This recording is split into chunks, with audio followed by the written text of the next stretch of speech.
inteiro aqui com a... Mas esse Mundial de 2005, então, foi o título mais marcante para você como torcedor? Ou você tem algum outro que, mesmo não estando Esse foi a maior experiência que eu tive em termos de viagem em título. Mas eu tive um título que foi mais, para mim, foi mais importante que esse, que foi o título de 86, o Brasileiro de 86. Também estive lá no Brinco de Ouro. Eu não tive no Morumbi com meu pai. Meu pai não conseguiu comprar ingresso para o Morumbi e no primeiro jogo, que deu um empate, mas ele me prometeu que a gente ia para Campinas para assistir o jogo de volta, né? E aí ele conseguiu os ingressos, eu não lembro como, mas ele conseguiu, não foi nem, acho que ele pegou horas na fila. Naquela época, gente, era horas na fila. Hoje, o pessoal reclama da internet, do total acesso. Cara, vocês não sabem, vocês que reclamam hoje de não conseguir comprar ingresso, não sabem o que era comprar ingresso no Morumbi há 30 anos atrás, 20 anos atrás. Você tinha que ficar 5, 4, 6 horas na fila, no sol ou na chuva. Ali era tenso. O problema é que a Total Acesso você fica 5, 6, 7 horas e não consegue o ingresso. É complicado. Pois é. Mas enfim, a gente foi para Campinas. A gente parou numa churrascaria antes do jogo. Era legal aquela época, porque você tinha lá gente que torcia pro Guarani, pro São Paulo junto, sabe? Não tinha briga. A briga era pra ver quem cantava mais alto, sabe? Era isso a briga. E aí a gente ficamos atrás do gol, né? Foi eu, meu pai se encontrou com os amigos dele lá. Então eram tipo os 3 amigos, mais eu lá. A gente ficou atrás do gol, na torcida do São Paulo, bem no canto. Assim, dava para ver na diagonal e era do lado do túnel de entrada da torcida visitante. E o jogo foi muito bom, né? Muito emocionante, mas até aos 14 minutos do segundo tempo da prorrogação, tava, se eu não me engano, 3-2 pro Guarani. E a torcida do Guarani já fazendo a festa, o hino do Guarani já tocando na caixa de som. Caraca. O meu pai virou pra mim e falou assim: Dani, eu vou no banheiro. O banheiro era lá no túnel de acesso, né? Antes de você entrar como acesso, tinha uns banheiros. Eu vou no banheiro, me espera aqui, e assim que eu chegar, a gente já vai embora, porque daí a gente evita essa euforia, a gente já pega o carro e já vai embora direto pra São Paulo. Já era o título de São Paulo. Já era. O Wagner Basílio me dá um tiro de meta muito improvável. O mesmo Wagner Basílio que errou nos gols lá do Guarani. O Pita, que é do meu tamanho, cabeceia uma bola que ele nunca cabeceou na vida, ganhando de cabeça do volante do Guarani. Se eu não me engano era o Tite, eu não lembro. Mas podia ser o Tite. Era zagueiro, o volante, né? E o Careca, ele pega de primeira, de pé esquerdo, que ele era destro, nunca foi canhoto. Era a única maneira dele chutar no gol ali, ele chutou. Foi um chute muito parecido com o do Mbappé contra a Argentina, o gol de empate, o 2-2. Foi parecido, vai. Mesmo contexto, assim. Cara, o São Paulo fez o gol e empatou. Faltando 30 segundos para terminar a partida inteira. A gente começou a comemorar. O meu pai sai do banheiro de calça riada, todo cagado, me abraça os amigos, começa a pular, voa bosta pra tudo quanto é lado, cara. E a gente comemorando, não sentia cheiro de nada, não via nada, sabe? Tipo, tudo sujo. E aí, isso porque o São Paulo nem tinha sido campeão, tinha empatado, ainda tinha disputa de pênalti. Mas a gente estava tão convicto que ia ser campeão depois daquilo, que não podia deixar de ser campeão, que acabou sermos campeões, fomos campeões, voltamos para São Paulo, pegamos o carro, voltamos para São Paulo, um cheiro dentro do carro. Minha mãe no dia seguinte falou: o que vocês fizeram no carro?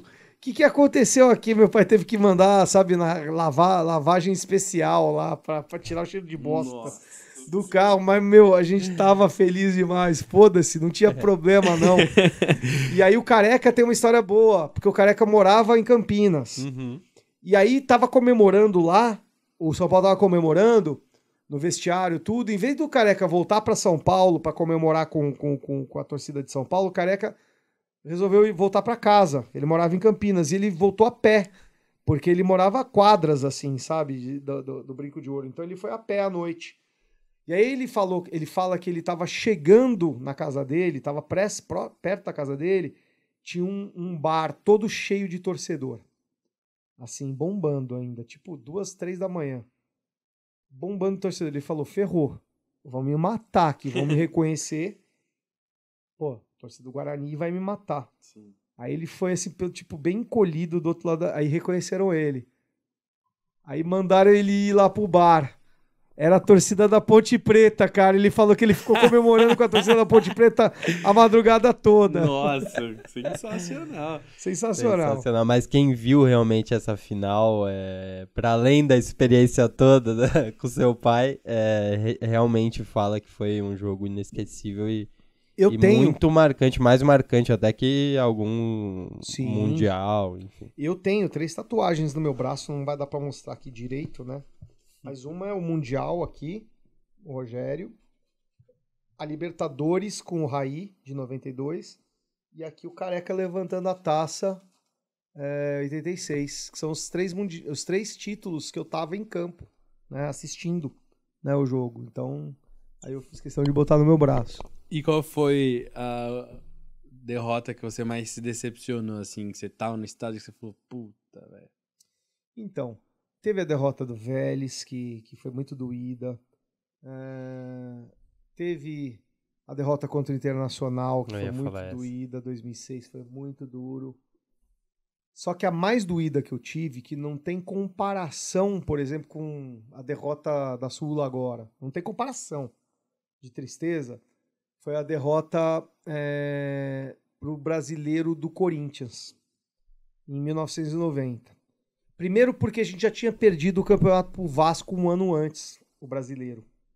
Segundo que foi 2 jogos no Morumbi, o Corinthians não tinha estádio, então tinha que jogar lá. Então a gente perdeu no nosso campo, sabe? E aí pra mim foi muito doído que eu tinha 18 anos, foi 90, 18? 18 anos. Eu tinha acabado de entrar na faculdade e eu era muito amigo de faculdade da Cláudia Pimenta, que era filha do presidente Pimenta na época. E ela sempre me levava nos jogos para assistir, na cativa, etc. E às vezes muitas vezes a gente descia no vestiário, né, na porta do vestiário, né? E nesse jogo, depois que o São Paulo perdeu, ficou com o vice-campeonato, a gente foi lá na porta do vestiário, né? A gente tinha como entrar.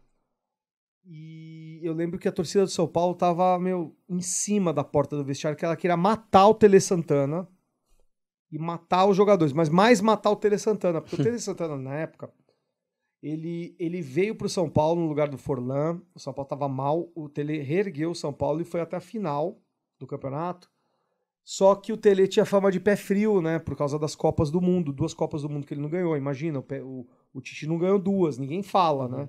Mas o Tele era fama de pé frio, né? Com o time de 82 ainda, que era isso, que era estelar, maravilhoso, né? Maravilhoso. Foi a única vez que eu chorei uma seleção brasileira, foi aquele título ali. O resto... 86 eu fiquei triste também. Agora o resto, pô, tô nem aí, cara. Desculpa, não é o São Paulo. Abraço. Fico triste, mas não vou chorar. Sim, no dia seguinte já tô normal, sabe? Não fica que nem nós, né? Não. A gente não fica que nem o São Paulo, não fica com a seleção. Exato. Não sei você. Não, eu falei esses dias, ontem, no dia da final, eu falei pro meu cunhado, ele falou assim, imagina você assistindo uma final de Copa do Mundo e tal. Eu falei assim, mano, ia ser muito louco. Só que se eu visse o São Paulo ganhar uma Libertadores dentro do estádio, é mais ainda. É muito melhor do que qualquer jogo da seleção, assim. Aí ele falou, sério? Eu falei, sem dúvida. Voltando pro lance, então a gente não conseguiu falar com os jogadores, né? Eu me lembro que 1 ou 2 dias depois, eu não lembro muito bem, o meu pai resolveu me levar no CT. Não era difícil de entrar, não era o CT, sabe? Era um CT da época, né? ele resolveu me levar pra gente dar um apoio no clube, né? Mas assim, os jogadores já tinham ido embora. O Tele tava, acho que, passando um treino pra base, tava vendo o jogador, tudo. E a gente ficou na grade. Eu, meu pai e mais um torcedor, que eu não lembro quem era. Torcedor. Da idade do meu pai, assim. E aí o Tele viu que a gente tava, eu tava com a camisa do São Paulo, né? O outro também tava. E aí ele veio até a gente na grade pra agradecer. Ele viu que era um apoio, não era não era uma crítica. E aí eu lembro que eu falei pro Tele, você vai sair de São Paulo? Ele falou, não, eu sou teimoso, você acha que eu vou desistir tão fácil assim? Por isso que eu falo que o Tele é trabalho, né? Também. E o Tele foi muito gentil comigo. Ele tirou a camisa da comissão técnica que ele tava vestindo e jogou pra mim, né? Por cima da grade, assim. Eu tenho a camisa até hoje, assim. Não tá no quadro ainda. Deveria estar, né? Mas não tá no quadro. E, às vezes eu deixo ela guardada e às vezes quando o São Paulo tá a perigo de 2017, 2013, um jogo eu vou com ela. Pra dar sorte. Nunca, graças a Deus, nunca aconteceu nada, né? Sim, deu sorte. Mas depois daquela derrota que foi muito doída, o São Paulo teve as maiores glórias da vida dele. Salve, Tricolor! Essa foi uma parte da nossa resenha do MorumbaCast. Se você quiser conferir o episódio na íntegra, acesse o link da descrição ou acesse o nosso canal que lá vai ter o episódio completo. Vamos, São Paulo!